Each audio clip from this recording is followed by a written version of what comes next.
वसंतराव कदम साहेबांनी, जयंत पाटील साहेबांनी आबांच्या साथीने गेल्या 10 वर्षापूर्वी जिल्ह्याला नवी दिशा देण्याचं काम केलं होतं। पण दुर्दैवाने कदम साहेबही आपल्यातून गेले, आबाही आपल्यातून गेले आणि जिल्ह्याला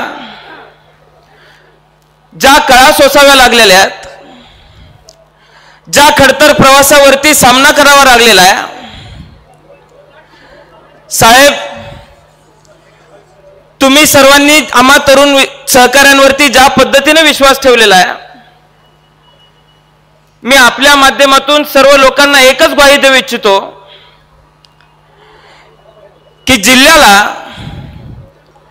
10-12 वर्षापूर्वी ज्या पद्धतीने सोनेरी दिवस मिळालेले होते, त्याच पद्धतीने सोन्याचे दिवस परत आणल्याशिवाय आम्ही सुद्धा स्वस्थ बसणार नाही।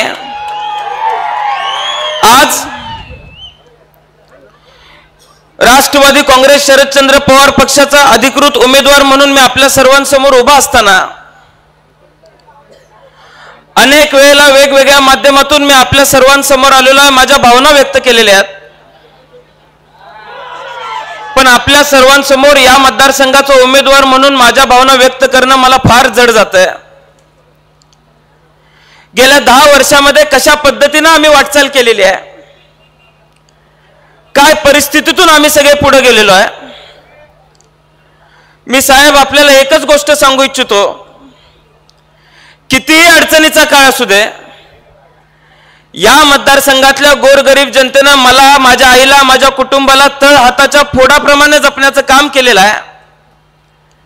या पुढच्या काळामध्ये यांच्यासाठी मी कुठेही कमी पडणार नाही, हा साहेबांच्या साक्षीने मी तुम्हाला सर्वांना शब्द देतो।